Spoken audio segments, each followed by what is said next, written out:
On the day of August 19th, 2022, Andrew Tate, at the height of his popularity, got banned from two of Meta's most prominent platforms, that being Facebook and Instagram, which then had press releases be made about it, and then more bans would immediately take place as other platforms like YouTube and Discord would follow suit. So Meta took me down. The press came out at exactly the same time in sync. A few hours before the YouTube strike expires, guess what happened? They banned me from YouTube. Then they banned me from Discord. Then they banned me from Airbnb. They banned me from Stripe. It was just emails coming in faster than you could believe. Ban. Uber. You name it.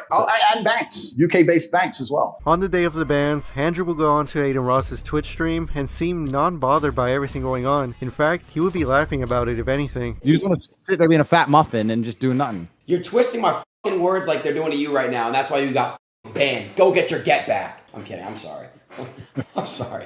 No, that was actually pretty good. That was pretty funny. A few days after, Andrew will release a 1 hour long response video that read out, "My final message." In it, Tate will go over a bit of his past, talk about some of the trials and tribulations throughout his life, and then speak on the bans that took place and how unfair it was for him. On Instagram, absolutely no rules were broken. My captions were just poetry that I wrote. My pictures were just lifestyle. I never broke any rules on Instagram. I never had any strikes. I never done anything wrong on Instagram. The whole video will be made in a professional and composed manner, and he will leave it at that. Up until a few days later when on Rumble, Andrew, alongside his brother Tristan, will boot up an emergency meeting stream where he would basically just say screw it and go after the Matrix's head right off the jump with his now memorable quote. Imagine shooting a man with your last bullet and he stands there unfazed. Andrew, throughout the stream, in addition to calling out the Matrix, I didn't want this war, you did. And then you told me that I'm not allowed on your platforms, and you told me that I'm not allowed anywhere. Well, that's fine, because I have soldiers, and we're going to penetrate the Matrix. He would also speak on numerous other YouTubers that didn't hold him in high regards, like Ethan Klein, True Jordy, KSI, Hassan Piker, and Daz, even throwing out a challenge against some of these creators. All right, tough guy. How about this? I'll fight KSI and True Jordy and this fairy all in one night. So Andrew just continued to do streams on Rumble, and then also posted content on the Tate Speech and Tate Confidential accounts on that same platform. And it later turned out that Andrew reportedly did get a deal with them. Tate, with that, continued to beef with several of the aforementioned YouTubers, with first going after True Jordy, after Jordy had gotten himself into controversy for making Islamophobic comments. Andrew, a now newly converted Muslim, would bring widespread attention to the controversy and thus have more people go at Jordy's neck, which eventually resulted in him putting out 2 apology videos, losing sponsors in the process, and then also getting temporarily suspended from Twitch. Andrew, throughout the whole cancellation of Jordy there, was also beefing with KSI, as when the YouTube boxer had returned to the ring that year and had defeated 2 opponents in a single night, KSI will go on to call out several different fighters, one including the top G himself. Andrew Tate! I want a piece of that! A poll from KSI asking for his next opponents will be made on his Twitter, and notably, he had excluded Andrew, and KSI, with that, would reveal that Tate was just too heavy for him at the moment. So with that fight not potentially happening anytime soon at least, Andrew would also continue to beef with KSI's partner in crime, Logan Paul. This ongoing beef even got to the point where Andrew's name got brought up in a WWE promo against Paul. Andrew Tate would never have the balls to fight the tribal chief, Roman Reyes. Logan, wanting to settle it once and for all, will come out and say that he wanted to have an MMA fight with Andrew, and Tate will go on a podcast at around that time and say that a fight would not be out of the question with Logan. Logan Paul is a bitch, and I will say that here publicly. If anyone wants, I'll fight him for free. The guy's an idiot. No money needed to fight Logan Paul. Now, while Andrew had animosity with Logan there, his brother Jake, on the other hand, spoke out against the bans and censorship that Tate had received, and had even promoted his final message video in a tweet. So with that stance from Jake, and also saying that he may KO his ass out in the ring one day soon, there would be speculation as to whether a fight between the two may or may not happen now, with everything going on. But then, out of nowhere, on November 10th, Jake will post a video onto his social media platforms captioned "Negotiations," which showed himself finally coming face to face with Andrew. Of course, from this, rumors were coming around asking if a fight was truly in the works, but we never had any more developments come out of this. So Andrew had all of those beefs going on in the background, and randomly just one day on November 18th, Twitter, which was now newly owned by Elon, unsuspended the previously banned @CobraTate account, and now it was time for Andrew to reach his newly amassed audience since then through the major platform. The first tweet back from him here will be a picture of himself with this aligning caption here, and from that, Tate will go on on to regularly post tweets on his account, spreading his message of fighting the Matrix, and still of course holding his infamous self-righteousness stance and personality that blew him up to the point where he is at now. With that, he would also have some fun on Twitter with people like Aiden Ross, to which he continued to do streams with and even met up with him in person at a point. And then with his Twitter returning, Andrew would continue to use the platform to take digs at people that he didn't like KSI and Logan. But one major personality who Andrew had beef with at the time, perhaps this one being the strangest one, was with the at the time 19-year-old environmental activist known as Greta Thunberg. Andrew would just out of the blue tweet at her saying, "Hello Greta, I have 33 cars and these are some of the features that they have that are detrimental to the environment. Please provide your email address so I can send a complete list of my car collection and the respective enormous emissions." And to that, she actually responded to it with a tweet saying, "Yes, please do enlighten me. Email me at smalldickenergy@getalife.com." This tweet has now gone on to become the 4th most liked post on the platform of all time, sitting at over 3.8 million likes at the moment. And anybody knowing Andrew here, it was only a matter of time until he would make a response to that, and then he came out with this video. I'm not actually mad at Greta. Please bring me pizza and make sure that these boxes are not recycled. I'm not actually mad at Greta, right? Because she doesn't realize she's been programmed. She doesn't realize she's a slave of the Matrix. She thinks she's doing good. So that video comes out, and on the following day, him and his brother Tristan get arrested and make headlines everywhere, with everyone reacting to it, and then us also even getting a direct message from Andrew himself during the procedure. The Matrix has attacked me.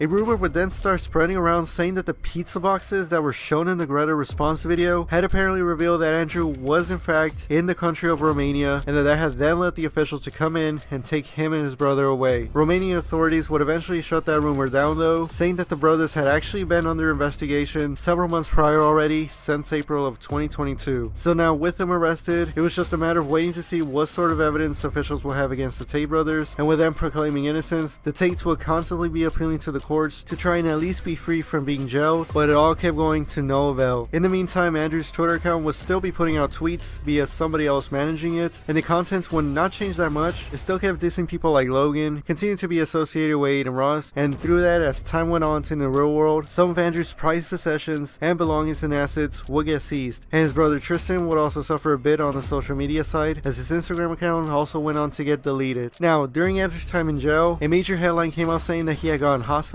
and then months later reports would follow saying that he had lung cancer. But to that, Tate's Twitter account would come out and clear the rumors, stating that he in fact did not have cancer, and that if anything, he was going to be surviving for at least another 5,000 years. So with that going on, and then also being parodied on the South Park episode, Tate would just continue to be in jail, and with the apparent unfairness being shown against him and his brother, more and more people start taking the Tate side in the whole situation, as there was yet to be any damning pieces of evidence against them to be revealed to the public. If anything, dirt was being dug up against some of the alleged victims, where wiretaps had apparently leaked showing that they were supposedly faking their accusations. And to that, more and more people started seeing all of this favorability towards the Tate brothers take place, and Andrew's Twitter account would take note of this and just post, "Their lives are collapsing." And from that point, it was still a matter of the waiting game to see when him and his brother Tristan would at least be released from their jail cells. And then March 31st came. Exactly 24 years after the original Matrix movie had been released, Andrew Tate and his brother would finally see some freedom after several months, as they then here got released from jail and were now just basically stuck in the confines in their own home under house arrest. Andrew, for the time being, will rock a new hairstyle, continue to proclaim his innocence with statements, and of course continue to proceed to enlighten his followers with the usual things he was saying before, like fighting the Matrix, bettering yourself as a person, and everything else. But even with his recent suffrage and now newfound freedom, Andrew will still continue to have some fun with the whole situation surrounding him, like first putting up this video of him sitting with a bunch of pizza boxes, and then also posting this video of him addressing some of the assets that had been seized from him. They took all my cars. Decal took all my cars, so I bought 10 Bugattis. Look, the logo. Haha. Decal. See you at the next house raid. So yeah, with him now back on the internet again, he still continued to have beef with the same YouTubers as before, like KSI and Logan, and had even revealed in an interview that with people like that and Jake, Tate was actually set to potentially participate in a boxing event against one or some of them. I wanted to jump back in there and teach them all a lesson. And there were some fights on the card, some big fights for me being organized in November. And then I went to jail. Collabs with other creators like Aiden Ross also continue to take place, like participating in his streams, having conversations with some of the guests like Jake Paul, Adam22, Lena, and even Neon, who had recently apparently gotten ambushed in a video which was posted online for everyone to see. And Andrew, now after seeing that, had proposed a helping hand for Neon, to which he accepted, and now many are waiting to see what happens next with him. But going back to the topic of interviews, not everything had gone swell with every one of them. A notable interview that was contentious occurred when Andrew got into contact with the BBC, and their interactions just ended in an argument that didn't go anywhere. Now I understand I'm the most influential man on the face of the planet. I would be more careful with certain things I say. That doesn't mean the things I originally said were genuinely out to harm people. Do you really believe you're the most influential man on the face of the planet? I'm the most Googled person on the planet. Do you believe you're the most influential man on the face of the planet? I'm the most Googled man on the planet. I think we're done.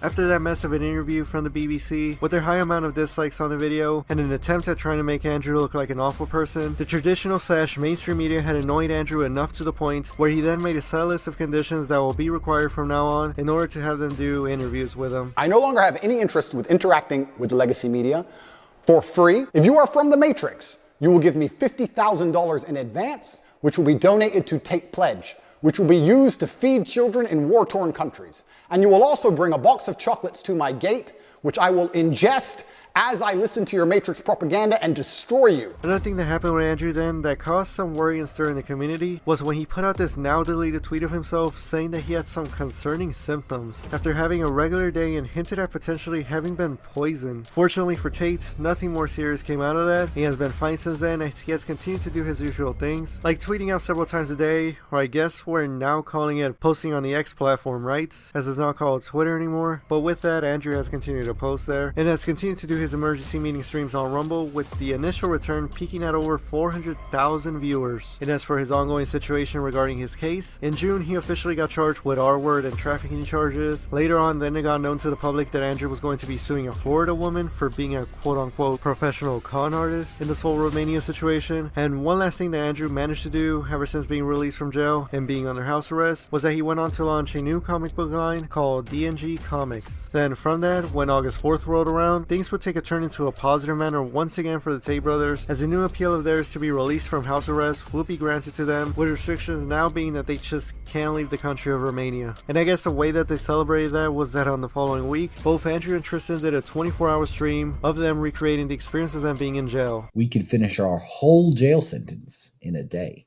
Have you ever been to Jupiter? Yes. Is that why you're stupider?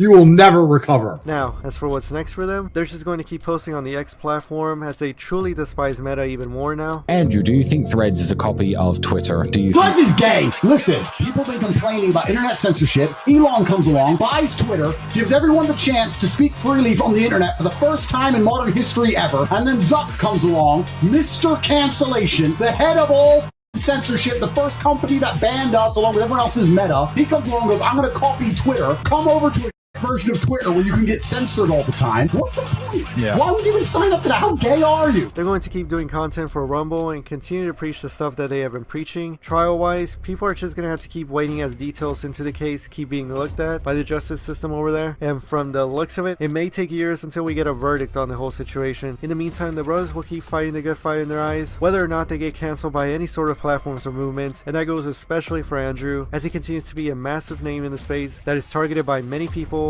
and evidently by companies as well. And with that, that will be the end of this video. I hope you all enjoyed, and I will see you in another one.